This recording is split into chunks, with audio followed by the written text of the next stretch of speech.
I'm going to try something new today with this story. It's going to be a mixture of soft-spoken and whisper. Please let me know what you think in the comments, and if you're happy for me to do this more, I will do. Thank you, and enjoy. I work the night shift at a call centre. It's the kind of job that drags on forever. Hours of silence punctuated by the occasional call.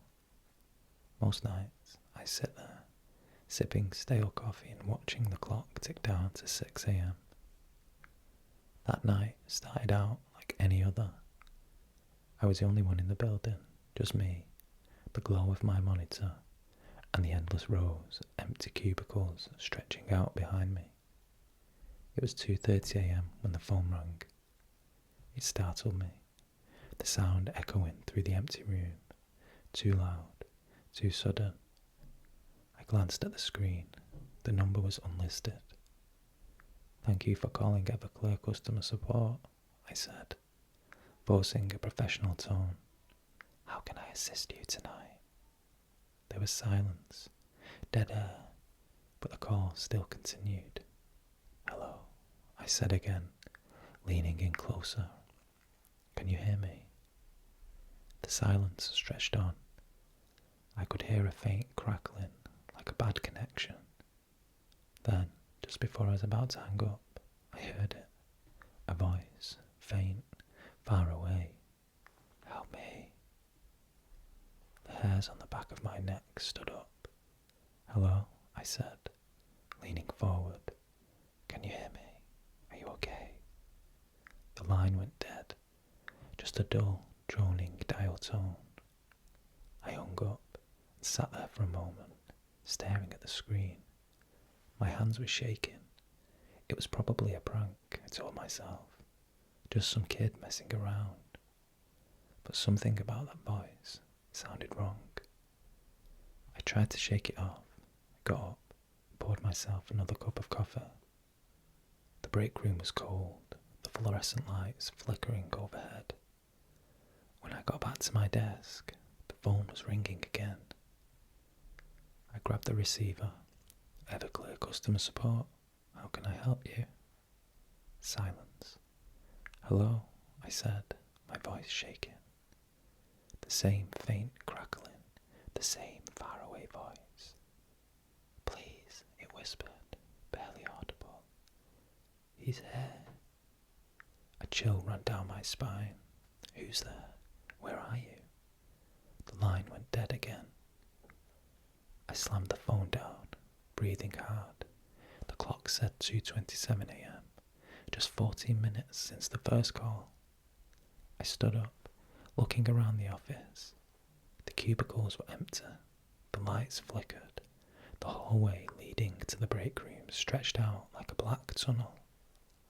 I was alone, completely alone. I sat back down, hands trembling. Maybe it was just a glitch, a crossed line or a prank, but the voice sounded desperate, terrified. I tried to pull the call logs, but the screen kept glitching, lines of static running across the monitor. I tapped the keys, frustrated. That's when the phone rang again. I jumped. The number was still unlisted. I forced myself to pick up the receiver. "Hello." The voice was closer this time, clearer, a woman. "Please," she said. I could hear the fear in her voice. "You have to help me. He's in the house." "Who's in the house?" I said, leaning forward. "What's your address? I can call the police." A soft, muffled sob echoed through the line. "He's watching me," she whispered. "He's standing right behind me." I swallowed, my mouth dry. "Where are you? Can you see him?" There was a pause, then a faint rustling sound like the receiver was being moved. Then the woman's voice came back, but it was different now. Lower, deeper, and flat. "He sees you too." The line went dead. I dropped the phone, staring at the screen. My reflection looked back at me, eyes wide, mouth slightly open. I felt sick, like the air was too thick to breathe. I checked the clock, 2:43 a.m. The room was deadly silent, but I couldn't shake the feeling that someone was watching me. I turned around expecting to see something, but the cubicles were empty, just rows and rows of silent desks, each one identical to the next. I stood up, my knees shaking. The hallway stretched out behind me, dark and endless. I could see the break room light flickering at the end, casting long, jittery shadows on the walls. I forced myself to walk down the hall, past the rows of cubicles. Each step echoed through the empty space, too loud, too sharp. When I reached the break room, the door was swinging open, just slightly. The air inside was cold, like the temperature had dropped 10 degrees. I pushed the door open wider, my breath fogging the chill. The room was empty, just the fridge humming softly, the fluorescent light buzzing overhead. I stepped inside, and that's when I saw it. The phone. It was lying on the break room table, receiver off the hook. The line was dead, but the cord was swinging back and forth, like someone had just put it down. I reached out to pick it up, and that's when the lights went out. I stood there in the dark, listening to my own breathing.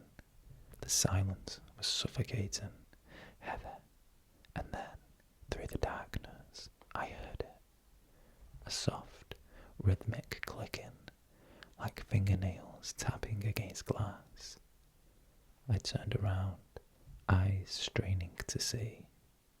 The hallway was pitch black, but at the end of it, where the glass doors led to the parking lot, I saw it. A figure, tall, thin, standing perfectly still in the dark. Just a silhouette against the glass, head tilted, staring at me. I blinked, and the figure was gone. The clicking stopped. The lights flickered back on, and the break room was empty. The phone lay on the table, the receiver resting against the floor. I grabbed it, holding it to my ear. The line was dead, no dial tone, just silence. I hung it up, breathing hard, and ran back to my desk. The call logs were still glitching, lines of static running across the screen, but one entry was clear. The last call. It wasn't unlisted anymore. It was my number, my extension. I leaned back in the chair, staring at the screen, my reflection staring back. And behind me, over my shoulder, I saw him. A tall, thin figure standing perfectly still, head tilted, smiling. I spun around, but the office was empty. Just rows of cubicles, the flickering lights and the silence. But when I turned back to the screen, the call log had cleared. No record of the calls, just a blank screen and my own reflection staring back at me. And in the reflection, the figure was still there,